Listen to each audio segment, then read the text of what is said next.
చూస్తున్నాం. భారత్లో ఉగ్రదాడులకు జైష్-ఇ మొహమ్మద్ కుట్ర పన్నుతోంది. ఒక మహిళా విభాగాన్ని ప్రస్తుతానికి యాక్టివేట్ చేసింది జైష్-ఇ మొహమ్మద్.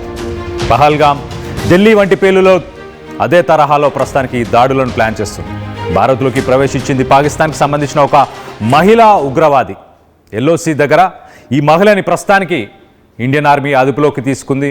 ఇండియన్ ఆర్మీ అధికారులు ప్రస్తుతానికి ఇన్వెస్టిగేట్ చేస్తున్నారు. బాలాకోట్ సరిహద్దుల్లో అనుమానాస్పదంగా కొంత తిరుగుతున్న సమయంలో ఈ మహిళని అరెస్ట్ చేశారు. కొంతకాలంగా జైష్-ఇ మొహమ్మద్ మహిళా విభాగం ప్రస్తుతానికి ఏర్పాటై చాలా యాక్టివ్గా వర్క్ చేస్తుంది. మద్రాసాస్, జనరల్గా మద్రాసాలో జమాత్ ఉల్ మోమినాత్ అనే పేరుతోని మహిళలకు ట్రైనింగ్ ఇస్తున్నారు, ఉగ్రవాద ట్రైనింగ్లు ఇస్తున్నారు. సో అలా ట్రైనింగ్ ఇచ్చి ఇండియాకి పంపిస్తున్నారు. గతంలో మనం చూస్తే ఇటు ఢిల్లీ బాంబ్ బ్లాస్ట్, ఇటు పహల్గామ్ దాడిలో కూడా వచ్చిన ఉగ్రవాదులకి మహిళలు షెల్టర్ ఇచ్చారు, ట్రైనింగ్ ఇస్తున్నారు, వాళ్ళకి వెపన్స్ని సప్లై చేస్తున్నారు. అరెస్ట్ అయిన మహిళ ప్రస్తుతానికైతే పాకిస్తాన్ ఆక్యుపైడ్ కశ్మీర్కి చెందిన షహనాజ్ అఖ్తార్గా గుర్తించారు. మరి పోలీసుల విచారణలో, అలాగే ఆర్మీకి సంబంధించిన అధికారుల విచారణలో మరి కీలక విషయాలు బయటకు వస్తున్నాయని చెప్పుకోవచ్చు. ఇటు గతంలో మనం చూస్తే పూంచ్ డిస్టిక్లో జరిగిన దాడిలో కూడా ఇండియన్ ఆర్మీ ట్రూప్స్ 35 సంవత్సరాల ఈ షహనాజ్ అఖ్తార్ని ప్రస్తుతానికి ఎల్ఓసి దగ్గర తనని అరెస్ట్ చేశారు. బాలాకోట్ సెక్టర్ కిందికి వస్తుంది. ప్రిలిమినరీ ఇన్వెస్టిగేషన్లో మరిన్ని డీటెయిల్స్ వచ్చినట్టు తెలుస్తుంది. ఒక్కసారి మనం చూస్తే ఇటు సెక్యూరిటీ ప్రోటోకాల్, ఇది నార్మల్గా ఒక బార్డర్ క్రాస్ చేసి పాకిస్తాన్ నుంచి ఒక మహిళ ఇండియాకు వచ్చినట్టే కనిపిస్తుంది. కానీ ఈ మహిళలే, ఇలాంటి మహిళలనే మొదటగా పంపించి ఎక్కడ బ్లైండ్ స్పాట్స్ ఉన్నాయి, ఇండియా నుంచి ఇటు పాకిస్తాన్ నుంచి ఇండియాకి బార్డర్ క్రాస్ చేసి వెళ్ళేటప్పుడు ఎక్కడ బ్లైండ్ స్పాట్స్ ఉన్నాయి, ఎక్కడ టెర్రరిస్టులను పంపొచ్చు అని మొదటగా ఒక మ్యూల్ టెస్టింగ్ అనొచ్చు. అంటే ఒక టెస్ట్ చేయడానికి ఇలాంటి మహిళలను పంపిస్తుంటారు, లేకపోతే కొన్ని వెపన్స్ని సప్లై చేయడానికి ఇలాంటి మహిళలను పంపిస్తుంటారు. ఇటు పహల్గామ్ అటాక్లో కూడా ఆల్మోస్ట్ అటాక్ అయిన తర్వాత ఒక 200 మందిని ఇన్వెస్టిగేట్ చేశారు. దాంట్లో 10 మంది మహిళలు ఉన్నారు. ఆ మహిళలు ఆ టెర్రరిస్టులకి షెల్టర్ ఇచ్చారు, వాళ్ళకి ఫుడ్ పెట్టారు, వాళ్ళకి వెపన్స్ సప్లై చేశారు. ఆర్మీ మూమెంట్స్, కాన్వేస్ ఎక్కడున్నాయి, ఎటు తిరుగుతున్నాయి, ఎక్కడ ఉన్నాయి, ఎటు వెళ్తున్నాయి అన్న ఇన్ఫర్మేషన్ని కూడా ఇలాంటి మహిళలతోనే ఇటు terrorist activities, terrorist groups information తీసుకుంటున్నాయి.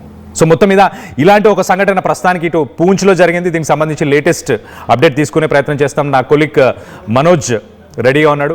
మనోజ్ని అడిగి తెలుసుకునే ప్రయత్నం చేద్దాం. Manoj, what is the latest update? ఆ మహిళ ఒక టెర్రరిస్ట్గా కన్సిడర్ చేయొచ్చా, లేకపోతే ఏదైనా ఉగ్రదాడులు ఈ మధ్యకాలంలో చూస్తే అన్ని మహిళలు ఇన్వాల్వ్ అయి ఉన్నారు. ఎక్కువ మంది మహిళలని ఇటు రెడ్ ఫోర్ట్కి సంబంధించి, ఇటు పహల్గామ్ దాడికి సంబంధించి కావచ్చు. సో తిను కూడా అలాంటి యాక్టివిటీస్ చేయడానికే వచ్చిందా ఇండియాకి?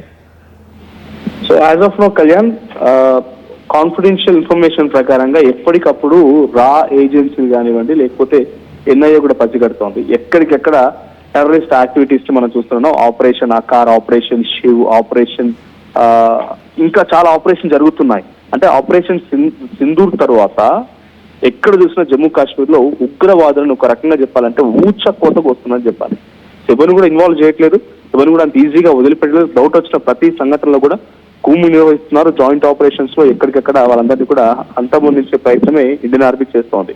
సో ఇప్పుడు ఈ మహిళ ఎవరైతే ఉన్నారో ఆ మహిళ ఎల్ఓసి దగ్గర బాలాకోట్ సరిహద్దుల దగ్గర నుంచి తను ఆల్మోస్ట్ దాటేసింది. పాకిస్తాన్ నుంచి భారత్ లోకి ఎంట్రీ ఇచ్చింది. ఇట్స్ క్లియర్ తను పాకిస్తాన్ నుంచి వచ్చినట్టుగా చాలా క్లియర్ గా అర్థమవుతోంది. సో తన పేరు షహనాజ్ అఖ్తర్. సో తనని అడిగినప్పుడు, ఇనిషియల్ గా తనని అడిగినప్పుడు ఎందుకు వచ్చావు ఏంటి అని చెప్పి ఆర్మీ అధికారులకు సంబంధించి అదుపులోకి తీసుకున్న సమయంలో తను చెప్పిన మాట ఏంటంటే, అంటే ఆశ్చర్యపోతాం అందరం కూడా, తనని వాళ్ళ నాన్న కొట్టాడంట. వాళ్ళ నాన్న కొట్టడం మూలంగా తను పాకిస్తాన్ నుంచి భారత్ లోకి తెలియకుండా దారి తప్పి వచ్చిందంట. ఇది ఏమైనా నమ్మశక్యంగా ఉందా? కనీసం వాళ్ళు అబద్ధమైన కూడా అతికినట్టుగా చెప్పాలంటారు, అది చెప్పడం కూడా వీలు కాకుండా పోయింది. సో తను ఎంట్రీ ఇచ్చిందట. ఎంట్రీ ఇచ్చగానే చాలా అమాయకంగా తనకి ఏం తెలియదు అన్నట్టుగా కొంత బిహేవ్ చేసి ప్రయత్నం చేసింది. బట్ మన అధికారులు తమదైన స్థాయిలో కొంత విచారించిన తర్వాత అసలు విషయం బయటపడింది ఏంటంటే, జైష్-ఇ మొహమ్మద్ ఉగ్రవాద సంస్థ. సో ముందుగానే పేరు చెప్తాను, దాని కంటిన్యూయేషన్ లో ఏం జరిగింది, ఎలా జరిగింది చెప్పే ప్రయత్నం చేస్తా. సో జైష్-ఇ మొహమ్మద్ ఉగ్రవాద సంస్థకు సంబంధించి ఒక ఉమెన్ వింగ్ ని ఏర్పాటు చేయాలనుకుందట జమాత్ ఉల్ మౌమినాత్. సో ఎప్పుడైతే పాకిస్తాన్ భారత్ దగ్గర కంప్లీట్ గా మోకరిల్లిపోయిందో, ఆపరేషన్ సింధూర్ లో కుప్పగూలిపోయిందో, ఆ తర్వాత నుంచి పాకిస్తాన్ కనీసం తోక జాడించే ప్రయత్నం కూడా చేయట్లేదు. ఎందుకంటే ఏదో గంభీరపు మాటలు మాట్లాడుతోంది కానీ వాళ్ళకి తెలుసు మన భారత్ అటాక్ చేయగలిగితే వాళ్ళ దగ్గర ఉన్నటువంటి కిరాణా హిల్స్ ని కూడా అటాక్ చేసామన్న మాట మనకు తెలుసు. అంటే అక్కడ న్యూక్లియర్ సైట్స్ ఉన్న చోటను టార్గెట్ చేయగలుగుతామన్న విషయం పాకిస్తాన్ పసిగట్టింది. ఆ తర్వాత సైలెంట్ గా తోక ముడుచుకొని కూర్చునిపోయింది, మాట్లాడకుండా ఉండిపోయింది. కానీ ట్రంప్ లాంటి వ్యక్తులు కొంత ఇన్వాల్వ్ అవడంతో వాళ్ళకు ఆ బల్బ్ పెరిగిపోయింది. మళ్ళా ఆ బల్బ్ కారణంగా వచ్చేటువంటి చర్యలు ఇవన్నీ కూడా. సో పాకిస్తాన్ ఏం చేస్తోంది, డైరెక్ట్ గా అటాక్ చేయలేక ఏదో రకమైనటువంటి కవ్వింపు చర్యలకు పాల్పడాలని అక్కడి నుంచే మేకపోతు గాంభీర్యాలు ప్రదర్శిస్తూ ఏదో ఒక దుశ్చర్యలకు పాల్పడే విధాన ఆలోచనతోనే పీఓకేలోకి జైష్ ఈ మహమ్మద్ ఉగ్రవాద సంస్థ చీఫ్ మసూద్ అజార్ ని పంపించింది. వాడు మన గన్ పాయింట్ నుంచి 1000 కిలోమీటర్స్ దూరంలో ఉన్నాడు. ఇండియన్ ఆక్యుపైడ్ కాశ్మీర్, మన జమ్మూ కాశ్మీర్ లో మన సైన్యం ఉంటే పీఓకేలో వాడున్నాడు. సుమారుగా ఆల్మోస్ట్ 15 days వరకు అక్కడే స్టే చేశాడు. మన రా ఏజెన్సీలు, ఎన్ఐ ఏజెన్సీలు పక్కా విషయాన్ని పసిగట్టాయి. ఆ ఇన్ఫర్మేషన్ కూడా దేశవ్యాప్తంగా అనేక మీడియా సంస్థలు చెప్పుకొచ్చాయి. సో ఆ తర్వాత ఏం జరిగిందంటే బంగ్లాదేశ్ లో మన ఇండియన్ అండ్ బంగ్లాదేశ్ బార్డర్ లోకి జైష్ ఈ మహమ్మద్ ఉగ్రవాద సంస్థకు సంబంధించిన నెంబర్ 2 పొజిషన్ లో ఉన్న ఉగ్రవాది కూడా సుమారుగా 1 రోజుల పాటు అక్కడ తీసుకొని కూర్చున్నాడు. అంటే వీళ్ళ లక్ష్యం ఏంటని అర్థమవుతోంది. బంగ్లాదేశ్ ని కొంత వాళ్ళు ఈ ఫ్రెండ్లీ నేచర్ తోని దగ్గర తీసుకొని ఇస్లామిక్ నేషన్ గా మార్చుకోవాలనే ఉద్దేశంతో బంగ్లాదేశ్ తాత్కాలిక అధ్యక్షుడు యూనస్ ఉన్న విషయం తెలిసిందే, తాత్కాలిక చీఫ్. సో వాడిని కొంత దగ్గరగా చేసుకొని పాకిస్తాన్ తమకున్నటువంటి ఉగ్రవాదులు అక్కడికి పంపించింది, పీఓకేలో కూడా పంపించింది. ఇలా జరుగుతున్న తరుణంలోనే ఈ రెండు situation before red fort incident జరగక మునిపే. సో అప్పుడు మనం కొంత పసిగట్టాం, కొంత ఈ సిచ్యువేషన్ ఏదో జరగబోతున్న విషయం కొంత అర్థమైపోయింది. కానీ బార్డర్ ఏరియాలో ఎలా వాళ్ళు ఇన్ఫిల్ట్రేట్ అంటే వాళ్ళ లోపలికి చొచ్చుకు రాకుండా ఉండేందుకే మన ఆర్మీ సిబ్బంది పెద్ద ఎత్తున అక్కడ కట్టుదిట్టమైన ఏర్పాట్లు చేశారు. అందులో భాగంగానే ఉత్తరప్రదేశ్ గజియాబాద్ దగ్గర మనకి చాలా క్లియర్ గా 3,000 కిలోల అమోనియా నైట్రేట్ పేలుడు పదార్థాన్ని దొరకబట్టారు. సో దాంట్లో కొంతమంది తప్పించుకొని రెడ్ ఫోర్ట్ దగ్గర ఈ బాంబు పేలుళ్లకు పాల్పడ్డారు. సో రెడ్ ఫోర్ట్ దగ్గర బాంబు పేలుళ్లకు సంబంధించి జరిగిన ఘటనలో కూడా ఒక మహిళ పేరు తెర మీదకి వచ్చింది, మీ అందరూ తెలిసిందే, షాజీద్. సో ఈ మహిళ ఏం చేసింది, షాహీద్ అనేటువంటి ఈ మహిళ అల్ఫల్హా యూనివర్సిటీకి సంబంధించినటువంటి అక్కడ పనిచేసే డాక్టర్లు, జూనియర్ డాక్టర్లు, విద్యార్థులందరినీ కూడా మొదటి నుంచి కూడగట్టుకొని ఒక ఉమెన్ వింగ్ ని తయారు చేయాలనుకుంది. సో ఉమెన్ వింగ్ ఏంటి, డైరెక్ట్ గా జైష్ ఈ మహమ్మద్ ఉగ్రవాద సంస్థ సంబంధించిన ఉమెన్ వింగ్ తయారు చేయాలనుకుంది. సో ఆ ఫరీదాబాద్ జరిగినటువంటి ఆ సంఘటనకు సంబంధించి ఏదైతే పేలుడు పదార్థం రెడ్ ఫోర్ట్ దగ్గరికి వచ్చి అది బ్లాస్ట్ అయిపోవడం, కొంతమంది మరణాలకు కారణం అయిపోవడం, దేశం మొత్తం కూడా అలర్ట్ అవ్వడం జరిగిందో, ఆ తర్వాత తీగలాగితే డొంక కదిలినట్టుగా ఒకరి తర్వాత ఒకరు అల్ఫల్హా యూనివర్సిటీ నుంచే ఈ మొత్తం తతంగం జరిగిందనే విషయాన్ని మన ఆర్మీ అధికారులు గుర్తించారు. అప్పుడు తన యొక్క ఆలోచన ఉమెన్ వింగ్ ఏర్పాటు చేయడం అనేది వైట్ కాలర్ ఉమెన్ వింగ్, అంటే ఏదో కింద స్థాయిలో డైరెక్ట్ గా ఫైట్ చేయడానికి వీళ్ళ దగ్గర యాక్షన్ టీమ్ గన్స్ ఉండడానికి కాదు. వైట్ కాలర్ వీళ్ళ జాబ్ ఏంటంటే అల్ఫల్హా యూనివర్సిటీకి సంబంధించినటువంటి ఈ షాహిద్ లాంటి అమ్మాయిలదంటే, సో తను కలెక్ట్ చేయాలి, ఫండ్స్ కలెక్ట్ చేయాలి, ఎక్కడెక్కడ నుంచి వెదర్ ఫండ్స్ అన్ని కలెక్ట్ చేసి ఆ ఫండ్స్ ద్వారా ఈ అమోనియా నైట్రేట్ పేలుడు పదార్థాలను కూడా ఒకేసారి ఇంత బల్క్ లో కొనడానికి అవకాశం ఉండదు.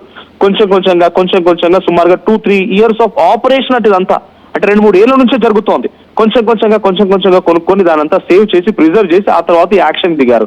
ఇది ఒకటే కాకుండా హైదరాబాద్ లో కూడా Mohammed Nazir, I don't exact remember his name, but వాడు కూడా ఇక్కడ చెన్నైలో చైనాకి వెళ్ళి అక్కడ డాక్టర్ చదువుకొని ఎంబీబీఎస్ చదివి మళ్ళీ ఇండియాకి వచ్చి ఇండియాలో ఒక ల్యాబ్ లో, గుజరాత్ లోని ఒక ల్యాబ్ లో రెజిన్ తయారు చేశాడంట. హైదరాబాద్ వాడు గుజరాత్కి వెళ్ళి రెజిన్ లో ల్యాబ్ లో ఆ రెజిన్ పాయిజన్ తయారు చేసి దాని ద్వారా కూరగాయల్లో, ప్రసాదాల్లో లేకుంటే ఇతరత్ర వేరే దాంట్లో పెట్టి ఇప్పుడు ఈ దుర్మార్గమైనటువంటి చర్యలకి దమనకాండ సృష్టించడం కోసం ప్రయత్నం చేశాడన్నట్టు మనందరం విన్నాం. సో ఇప్పుడు మళ్ళీ ఎందుకు ఇది యాక్టివ్ అవుతోంది, వాళ్ళంతా అరెస్ట్ అయిపోయారు, లోపలికి వెళ్ళాల్సిన వాళ్ళంతా లోపలికి వెళ్ళిపోయారు. సో అందరిని అరెస్ట్ చేశారు పోలీసులు, వాళ్ళ కస్టడీలో ఉన్నారు, విచారిస్తున్నారు, ఇంకా ఏమైనా ఉందా అనే విషయంలో చాలా లోతుగా పోలీసులు మొత్తం గమనించే ప్రయత్నం చేస్తున్నారు. ఇప్పుడు మళ్ళీ ఈ సిచ్యువేషన్ చోటు చేసుకోవడం గల కారణం ఏంటి, ఈ మహిళ ఒకరు లోపలికి ఎలా వచ్చారు ఏంటి అని అంటే కనుక బంగ్లాదేశ్ లో భారతదేశానికి వ్యతిరేకంగా పెద్ద ఎత్తునాదాలు కొనసాగుతున్నాయి. ఒక రకంగా చెప్పాలంటే హిందువులని బంగ్లాదేశ్ లో ఇప్పుడు ఊచకోతకు వస్తున్నారు. నిన్న రాత్రి నడి రోడ్డు పైన ఒక చెట్టుకి ఒక హిందూ వ్యక్తిని, దీపు చంద్రదాస్ అనేటువంటి వ్యక్తిని వేలాడదీసి నడి రోడ్డు పైన నిప్పంటించారు. కారణం, ఇక్కడ బంగ్లాదేశ్ సంబంధించిన మాజీ ప్రధాని షేక్ హసీనాకి అక్కడ ఇంటర్నేషనల్ క్రిమినల్ ట్రిబ్యునల్ లో తనకి శిక్ష పడింది, మరణశిక్ష విధించడంతో తను భారతదేశపు అదుపులో ఉంది. ఇది ఒక బూచి మాత్రమే. నిజంగానే భారతదేశ పదులో అక్కడి ప్రధాని ఉంటే లీగల్ కాన్సిక్వెన్సెస్ మనం ఫేస్ చేయడానికి సిద్ధంగా ఉన్నాం. నిజంగా వాళ్ళు ఛాలెంజ్ చేయాలనుకుంటే యునైటెడ్ నేషన్ ఆర్గనైజేషన్ లో ఛాలెంజ్ చేయొచ్చు, భారత ప్రభుత్వానికి వ్యతిరేకంగా వాళ్ళు అక్కడ మాట్లాడవచ్చు, ఏదైనా చేయొచ్చు, ఒక లేఖ రాయొచ్చు, ఇంటర్నేషనల్ లెవెల్ దాని టాపిక్ తీసుకురావచ్చు. వాళ్ళకు నిజంగానే వాళ్ళు శిక్ష అక్కడ ఇంప్లిమెంట్ చేయాలి కాబట్టి పంపించండి అని చెప్పి వాళ్ళు వేరే యుఎన్ సెక్రటరీ ద్వారానో లేకుంటే ఇతరత్ర మాధ్యమాల ద్వారా చెప్పించే అవకాశం ఉంటది. కానీ they want blame, just blame ఏం చేయాలంటే అక్కడ ఉన్న నిందితురాల్ని భారత్ కాపాడుతోంది అనేటువంటి ఒక బ్లేమ్ చేయాలి కాబట్టి బ్లేమ్ గేమ్ ఆడుతున్నారు. దీనికి పాకిస్తాన్ తోడైంది. పాకిస్తాన్ సంబంధించిన ఉగ్రవాడు అక్కడికి వెళ్ళి అక్కడ స్థావరం ఏర్పాటు చేసుకుని అందరు రెచ్చగొట్టి ఈ రోజు షాహిద్ అనేటువంటి ఒక వ్యక్తి అక్కడ కూడా పాకిస్తాన్ లో కూడా వాడు చనిపోయాడు. అక్కడ వారిని ఎవరో ఉద్యమకారులు వాళ్ళంతా ఉద్యమం చేస్తుంటే ఎవరు నలుగురు వచ్చి వాడిని గన్ తో ఫైర్ చేసి వెళ్ళిపోయారంట. వాడు 4 రోజుల పాటుగా చికిత్స తీసుకొని చనిపోయాడు. ఆ మరణానికి కూడా కారణం భారతదేశం అని చెప్తోంది బంగ్లాదేశ్. ఆ మరణానికి కారణం కూడా భారతదేశమే. భారతీయులే కొంతమంది వచ్చి అక్కడ చంపేసి మళ్ళీ భారతదేశానికి వెళ్ళిపోయారని చెప్తోంది. సో ఈ పాకిస్తాన్ సపోర్టెడ్, పాకిస్తాన్ ఎయిడెడ్ ఉద్యమం బంగ్లాదేశ్ లో జరుగుతోంది. అలా జరుగుతున్న తరుణంలోనే మళ్ళీ పాకిస్తాన్ నుంచి కొంతమంది ఇక్కడ వ్యక్తులు ఇక్కడ వచ్చి అక్కడ ఏమనుకుంటారు, బంగ్లాదేశ్ లో భారత్ వ్యతిరేకంగా ఉద్యమాలు జరుగుతున్నాయి కాబట్టి పాకిస్తాన్ మహిళ ఒకరు ఇక్కడికి వచ్చి ఇక్కడ ఏదో కుట్రకు పాల్పడి ఒక పెద్ద ఎత్తున ఒక బ్లాస్ట్ కి పాల్పడి ఆ తర్వాత ఈ నేపాన్ని బంగ్లాదేశ్ పై నెట్టాలి. సో ఇటువంటి కుట్రలు మాత్రమే తెరలేపడం కోసం పాకిస్తాన్ ప్రయత్నం చేస్తున్నట్టు అర్థమవుతోంది. మహమ్మద్ యూనుస్, షాబాజ్ షరీఫ్ ఇద్దరు కలిసి ఆడుతున్న డ్రామాల్లో భాగంగా ఇవన్నీ జరుగుతున్నాయి. ఆసిమ్ మునీర్ గారు కూడా వీళ్ళతో తోడైపోయి ఆసిమ్ మునీర్ గారి యొక్క కుట్రలు కుయుక్తులు మొత్తం కూడా భారతదేశంపై చూపించి ఇటువంటి దమనకాండ సృష్టించడం కోసం ప్రయత్నం చేస్తున్నారు. బట్ మన భారత ఆర్మీ చాలా స్ట్రాంగ్ గా ఉంది. We are very much efficient. Indigenous గా మనకున్నటువంటి టాలెంట్ అద్భుతంగా ఏం జరిగింది అనేది ఆపరేషన్ సింధు ద్వారా చూడగలిగాం. ఇటువంటి ఎంతమంది వచ్చినా, ఎంతమంది కుట్రలు చేయాలని ఆలోచన చేసినా కూడా ఎక్కడెక్కడ అడ్డుకునే ప్రయత్నం జరుగుతోంది. సో ఈ మహిళ ఎక్కడి నుంచి వచ్చింది, ఎలా వచ్చింది, సో దీని తనకున్నటువంటి యాక్టివిటీస్ ఏంటి, దాన్ని పరిశీలించడం కోసం ప్రత్యేకమైనటువంటి ఒక బృందం కూడా సిద్ధమైపోయింది. సో బాలాకోట్ ఎల్ఓసి వెంట మొత్తం కూడా ఇప్పుడు భారీగా పోలీసులు మోహరించున్నారు. సో ఈ ఒక్క మహిళ వచ్చిందా, షానాజ్ అఖ్తర్ ఒక్కతే వచ్చిందా, ఇంకెవరైనా దీంతో పాటుగా ఉన్నారా? సో స్లీపర్ సెల్స్ ని యాక్టివేట్ చేయడంలో భాగంగా అల్ఫల్హాల్ యూనివర్సిటీలో షాహిద్ చేసినట్టుగానే ఈ మహిళ ఇంకేదైనా చేస్తుందనే కోణంలో పోలీసులు విచారిస్తున్నారు. సో జమాత్ ఉల్ మోమినాత్ ఈ పేరుతో ఒక జైష్ ఈ మహమ్మద్ ఉగ్రవాద సంస్థ మహిళా విభాగాన్ని ఏర్పాటు చేయడమే ఈ మహిళ లక్ష్యంగా వచ్చిందట. చూద్దాం మరి దీనికి సంబంధించి ఇంకా ఎటువంటి విషయాలు బయటపడతాయని. But one thing is clear, మళ్ళీ మనం అలర్ట్ గా ఉండాల్సిన అవసరం వచ్చింది. స్లీపర్ సెల్స్ ని గుర్తుపట్టడం, స్లీపర్ సెల్స్ ని ఫైండ్ అవుట్ చేయడం ఆవశ్యకత ఏర్పడింది. అది హైదరాబాద్ అయినా, ముంబై అయినా, పాట్నా అయినా, బెంగళూరు అయినా, పూణే అయినా, ఎక్కడున్నా కూడా హెవీ డెన్సిటీ ఉన్నటువంటి పాపులేటెడ్ ఏరియాస్ లోనే వీళ్ళ టార్గెట్ ఉంది కాబట్టి ఆ ప్రాంతాల్లోనే ఈ స్లీపర్ సెల్స్ తిరుగుతున్నారు. డెఫినెట్ గా ప్రతి ఒక్కరు కూడా స్లీపర్ సెల్స్ ని ఫైండ్ అవుట్ చేయాల్సిన అవసరం అయితే ఉంది. Right Manoj, thanks for the latest update. మొత్తం మీద December 16th, 17th పూంచ్ సెక్టార్లో ఈ మహిళ ఇటు బాలకోట్, పాకిస్తాన్ ఆక్యుపైడ్ కాశ్మీర్లోంచి ఇటు బాలకోట్ సెక్టార్కి ఈమె వచ్చింది. అక్కడ అనుమానాస్పదంగా తిరుగుతున్న సమయంలో ఆర్మీ ఈమెని అరెస్ట్ చేసి ఇంట్రాగేట్ చేయడం స్టార్ట్. సో కానీ పాకిస్తాన్ మాత్రం ఇలా మహిళలని వాడుకొని ఇండియాని దొంగ దెబ్బ తీద్దామని ఒక ప్రయత్నం అయితే చేస్తున్నట్టు చాలా క్లియర్గా కనిపిస్తుంది. సో దీనికి సంబంధించి మీరేమనుకుంటున్నారు? మీ అభిప్రాయాలని కింద కామెంట్ రూపంలో తెలియపరచండి. నగల సామ్రాజ్యం పెద్దది. మన వేడుకల్లో నగల పాత్ర పెద్దది.